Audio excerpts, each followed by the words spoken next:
Praise lord. అందరికీ వందనాలు. ఈరోజు నా సాక్ష్యం చెప్పాలని నేను ఆశపడుతూ ఉన్నాను. ఒక మంచి కుటుంబంలో చక్కని తల్లిదండ్రులు కలిగి ఉండి మొత్తం 6 కుటుంబ సభ్యులతో నేను ఉన్నాను. అందులో నేను 6వ వ్యక్తిని. 3 గవర్నమెంట్ జాబ్ చేస్తున్నారు, 3 దేవుని సేవలో ఉన్నాం. నేను కూడా దేవుని సేవ చేయాలని ఎప్పుడు అనుకోలేదు. కానీ దేవుడు ఆశ్చర్యకరమైన రీతిలో నన్ను దేవుని పరిచర్యకు నడిపించి ఉన్నాను. బాల్య జీవితం తల్లిదండ్రుల యొద్ద, ఆ తర్వాత స్కూల్లో చదవడం జరిగింది. ఆ తర్వాత హై స్కూల్ ఇవంతా హాస్టల్లో ఉండి చదువుకోవడం, ఇంటర్మీడియట్, డిగ్రీ, బీఎస్సీ, బీఎడ్ వరకు చదువుకోవడానికి దేవుడు కృప చూపించి ఉన్నాడు. ఎంఎస్సీ చదువుతుండగా దేవుడు నన్ను దర్శించి మారు మనసు పొందమని, బాప్తిస్మము పొందమని, పరిశుద్ధాత్మను పొందుకోవాలని వాక్యమైన దేవుడు నాతో మాట్లాడినందున నేను ప్రేరేపింపబడిన వాడనై ఒక దేవుని మందిరానికి వెళితే ఇంకా నేను బలపడతాను, దేవుడు నన్ను బోధిస్తాడు, దేవుడు నాకు బోధిస్తాడు అని హైదరాబాద్ వెళ్ళడం జరిగింది. అక్కడ వెళ్ళి దేవుని వాక్యంలో బలపడి మారు మనస్సు పొందుకోవడం జరిగింది. దేవుడు నా పాపమును క్షమించి తన రక్తంతో కడిగి పరిశుద్ధాత్మ శక్తితో నన్ను నింపి దేవుడు నన్ను పరిశుద్ధపరచాలి. ఆ తర్వాత 40 రోజులు ఉపవాసం చేసి నేను ఏం చేయాలి, జాబ్ చేయాలా, భూములు ఉన్నాయి, భూములు చేసుకుంటూ బ్రతకాలా అని దేవునికి అడిగినప్పుడు 40 రోజుల ప్రార్థనలో దేవుడు 3 సార్లు నన్ను దర్శించి కళ ద్వారా పరిచర్య చేయమని దేవుడు నాతో మాట్లాడినందున పరిచర్య చేయాలంటే పరిచర్య చేయడం అక్కడ నేర్చుకొని ఒక క్రమమైన పద్ధతిలో ఆ తర్వాత పరిచర్య చేయడానికి కావలసినటువంటి అభిషేకం పొందుకొని పరిశుద్ధాత్మ అధికారము పొందుకొని దేవుని సేవ చేయడం ప్రారంభించాను. నా యొక్క పరిచర్య వివరాలు ఏంటంటే, మొదట సహవాసంలో నేను ఎన్నో రోజులు, సంవత్సరాలు బలపడ్డాను. సహవాసంతో పాటు నేను పరిచర్యకు వెళ్ళేవాడిని, ఇతర సేవకులతో పాటు వాళ్ళతో పాటు బోధించేవాడిని, ప్రార్థించేవాడిని. కుటుంబాల్లో, గ్రామాల్లో రకరకాలుగా పరిచర్య చేసేవాడిని. ఆ తర్వాత కొన్ని సంవత్సరాలు అలా పరిచర్య చేసిన తర్వాత వ్యక్తిగతంగా నన్ను దేవుడు కొన్ని ప్రాంతాలకు దేవుడు పరిచర్య నిమిత్తం పంపించేవాళ్ళు. ఆ తర్వాత అనుభవం కలిగిన తర్వాత దేవుడు నన్ను కొన్ని ప్రాంతాలకు, కొన్ని గ్రామాలకు పరిచర్యకు పంపించేవాళ్ళు. కొన్ని ఏజెన్సీ ప్రాంతాలు, కొన్ని పట్టణ ప్రాంతాలు, రకరకాలుగా కొన్ని కుటుంబాల్లో పరిచర్యకు, కొన్ని చిన్న చిన్న సంఘాల్లో కూడా దేవుని వాక్యాన్ని ప్రకటించడానికి దేవుడు నన్ను పంపించినప్పుడు అట్లా నేను పరిచర్య చేస్తూ అలా వస్తూ ఉండేవాడిని. అలా చేస్తున్న రోజుల్లో ఆ తర్వాత కొన్ని సంవత్సరాల తర్వాత దేవుడు ఉపవాస అనుభవంలోనికి మరలా నేను ఇతరులకు బోధించడమే కాదు, నన్ను కూడా సహవాసంలో అలా చేస్తూ మళ్ళీ సహవాసంలోకి వచ్చి బలపడేవాడిని. ఒంటరిగా ఉన్నప్పుడు వెళ్ళి సుదూర ప్రాంతాలు ప్రయాణం చేసి అక్కడ సువార్త ప్రకటించి, సువార్త లేని ప్రాంతాల్లో సువార్త ప్రకటించి వచ్చేవాడిని. వచ్చిన తర్వాత ఇక్కడ సహవాసంలో కంటిన్యూ అయ్యేవాడిని, ప్రేయర్లో ఉండేవాడిని, సహవాసంతో బలపడేవాడిని, దేవుని అభిషేకాన్ని పొందుకునేవాడిని. దేవుని పరిచర్యను గురించి కొన్ని వివరాలు మీకు చెప్పాలనుకుంటున్నాను. దేవుని రాజ్యము మాటలతో కాదు, శక్తితో ఉన్నది. పరిచర్యలో దేవుడు నాకు చూపించింది ఏంటంటే, దేవుని వాక్యాన్ని బోధించినప్పుడు, పాటలు పాడినప్పుడు, స్తుతించినప్పుడు అనేకులు మారడం నేను నా కళ్ళతో చూచి ఉన్నాను. దేవుడు అనేకులను మార్చడం, త్రాగుబోతులను మార్చడం, రౌడీలను మార్చడం, యవనస్తులను మార్చడం, దురాత్మల నుండి, సాతాను శక్తుల నుండి విడుదల ఇచ్చి ఉన్నాడు. కొన్ని రోగాల నుండి దేవుడు విడుదల ఇచ్చి ఉన్నాడు, రక్షణ ఇచ్చి ఉన్నాడు, పరిశుద్ధాత్మని ఇచ్చి ఉన్నాడు. అవన్నీ కూడా పరిచర్యలో దేవుడు చేసిన కార్యాలు. నేను దానిని చూశాను. ఆ తర్వాత అనేక సంవత్సరాలు జరిగిన పిమ్మట నన్ను ఇంకా దేవుడు బలపరిచి కొన్ని చిన్న చిన్న సంఘాల్లో దేవుని వాక్యాన్ని ప్రకటించడానికి, ఆరాధించడానికి పంపించేవారు.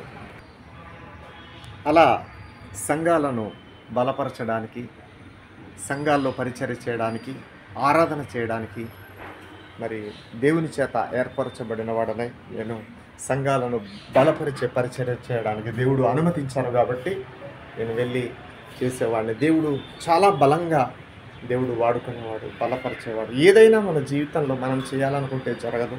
ప్రతి దానికి టైం ఉంటుంది. ముందు పరిచారం చేసేవాడిని, ఆ తర్వాత సాక్ష్యం చెప్పేవాడిని, ఆ తర్వాత వాక్యం చెప్పేవాడిని, ఆ తర్వాత కుటుంబాలను బలపరిచేవాడిని, ఆ ఆ తర్వాత సంఘాలను బలపరిచేవాడిని. ఇలా క్రమక్రమంగా అభివృద్ధి చెందిస్తూ దేవుడు నడిపిస్తూ వచ్చారు. అనేక విషయాలు నేర్పించారు. అనేక విషయాల్లో మరి నన్ను రూపాంతరపరిచారు. సామర్థ్యాన్ని అనుగ్రహించారు. శక్తిని అనుగ్రహించారు. బలాన్ని అనుగ్రహించారు. అవి చేయడానికి దేవుడు నాకు నేర్పించి ఉన్నారు. ఎలా చెయ్యాలి ఏంటి అనేది. అలా చేస్తూ సక్సెస్ ఇచ్చేవాళ్ళు. దేవుడు సక్సెస్‌ని చూసేవాడిని. వాళ్ళు సాక్ష్యం ఇచ్చేవాళ్ళు. వాళ్ళ వాళ్ళు దేవుని శక్తిని వాళ్ళు రుచి చూసేవారు. ఆ తర్వాత రకరకాల అనుభవాలు, రకరకాల పరిస్థితులు గుండా దూర ప్రాంతాలు వెళ్ళడం, చాలా రోజులు రాత్రులు నిద్రలు ఉండేది కాదు. జర్నీ చేయాల్సి వచ్చేది. అలా దేవుడు సేవలో వాడుకునేవారు. మరి ఆ తర్వాత జీవితంలో అన్ని రకాల అనుభవాలు మరి దేవుడు నాకు నేర్పించి ఉన్నారు. సమృద్ధి తెలుసు, ఆకలిగా ఉండడం తెలుసు.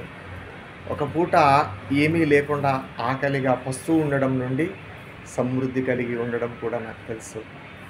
కష్టంలో, సుఖంలో, ఎండలో, వర్షంలో, మంచులో, అన్ని పరిస్థితుల్లో ఎండలో ఎండిపోతూ సేవ చేయడం ఎంత కష్టంగా ఉందో దేవుడు అన్ని రకాల అనుభవాల్లో, అంతేకాకుండా వర్షంలో తడుచుకుంటూ కొన్ని సందర్భాల్లో సేవకి వెళ్ళాల్సి వచ్చేది.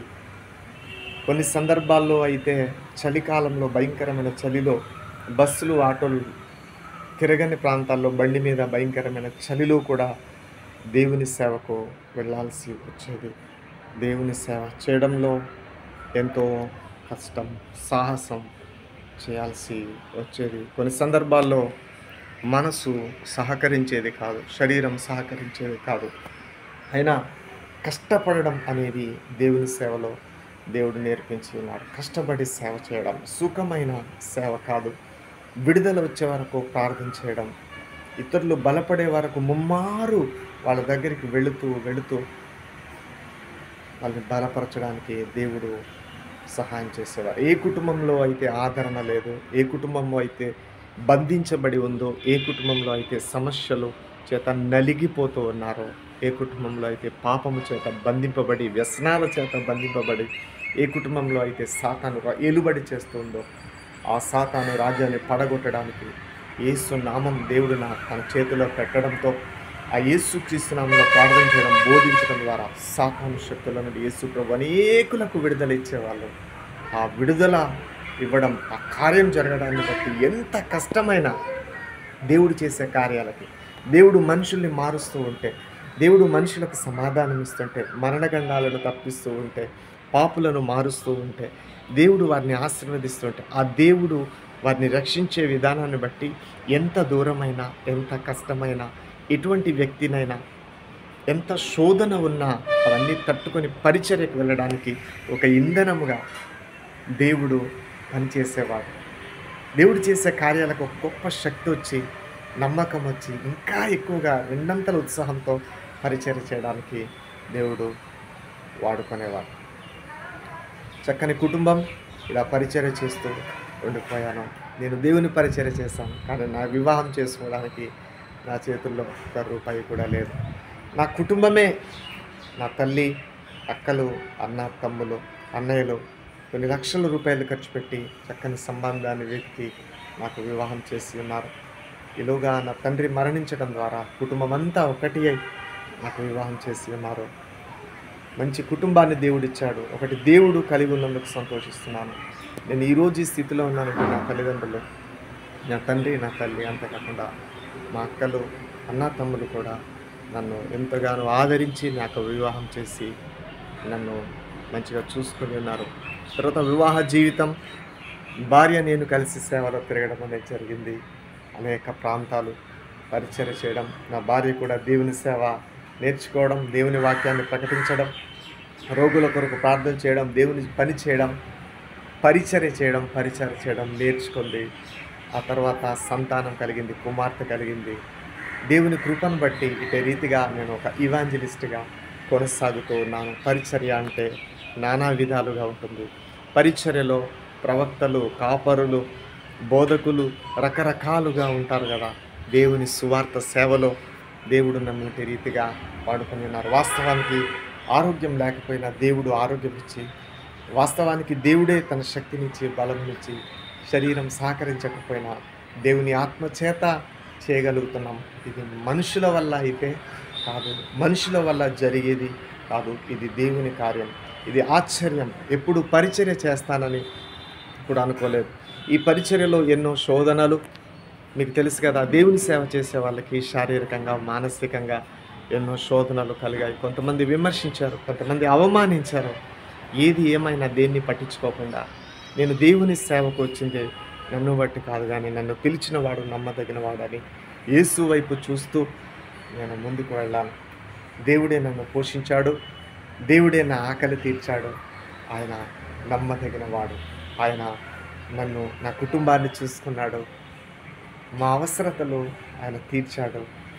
కాబట్టి మరి దేవుడే తన సేవలో వాడుకుంటున్నాడు. దేవుడు గొప్పవాడు. ఈ మధ్యలో అనేక రకాల అనారోగ్యాలు, కొన్ని రకాల పరిస్థితులు, రకరకాల పరిస్థితులు కూడా దేవుడు భద్రపరిచి, దేవుడు కాపాడి తన సేవలో వాడుకుంటూ ఉన్నారు. ఇది యేసు ప్రభు కృప, ఇది యేసు ప్రభు సంకల్పము, ఇది ఆయన చిత్తము. ఆయన పని నెరవేర్చుటయే నాకు ఆహారమై ఉన్నది, నాకు ఆనందమై ఉన్నది. ఆయన చిత్తము చేయడం నాకు నేర్పించాడు. ఆయన సేవలో, సంపూర్ణమైన సేవలో మరి ఈ లోకంలో అన్నిటినీ విడిచిపెట్టి అపోస్తలుల వలె సమస్తాన్ని విడిచిపెట్టి దేవుని సేవ చేయడం కొరకు దేవుడు పిలుపు, దేవుని సంకల్పంలో మరి దేవుడు వాడుకొని ఉన్నాడు. మీలో మీ అందరికీ కూడా ప్రతి ఒక్కరికి ఒక సాక్ష్యం ఉంటుంది. దేవుడు మీ జీవితంలో ఎలా రక్షించాడో, మీ దీన స్థితి ఏంటి, ప్రారంభ స్థితి ఏంటి, ఏ స్థితిలో నుండి ఈ స్థితిలోనికి దేవుడు తీసుకొని వచ్చాడు. ఈనాడు నువ్వు ఇలా ఉన్నావు, కానీ గతంలో నువ్వు ఎక్కడ ఉన్నావు, నువ్వెవరో, నిన్ను ఎలా దేవుడు ఈ స్థితిలోనికి తీసుకొని వచ్చాడు. దేవునిని మహిమపరుస్తూ, దేవునిని కొనియాడుతూ, కృతజ్ఞత కలిగి సాక్ష్యం చెప్తూ ఉండండి. జ్ఞాపకం ఉంచుకోండి, దేవునిని జ్ఞాపకం ఉంచుకోండి, దేవునిని స్తుతిస్తూ ఉండండి, సాక్ష్యం చెప్తూ ఉండండి, ఇతరులను బలపరుస్తూ ఉండండి, ఇతరులను పురికొల్పుతూ ఉండండి. యవ్వన కాలంలోనే దేవుడు నన్ను రక్షించి ఉన్నాడు. యవ్వన కాలంలోనే నేను చెడిపోతూ ఉండేను, కానీ నన్ను పట్టుకొని తన పరిచర్యలో కొంతమంది సేవకుల ద్వారా దేవుడు నన్ను రూపాంతరపరిచి సేవకునిగా తయారు చేసి నన్ను రక్షించి తన మహిమ నిమిత్తం నన్ను వాడుకున్నాడు. దేవుడు ఈ సాక్ష్యము దీవించునుగాక. ఆమేన్.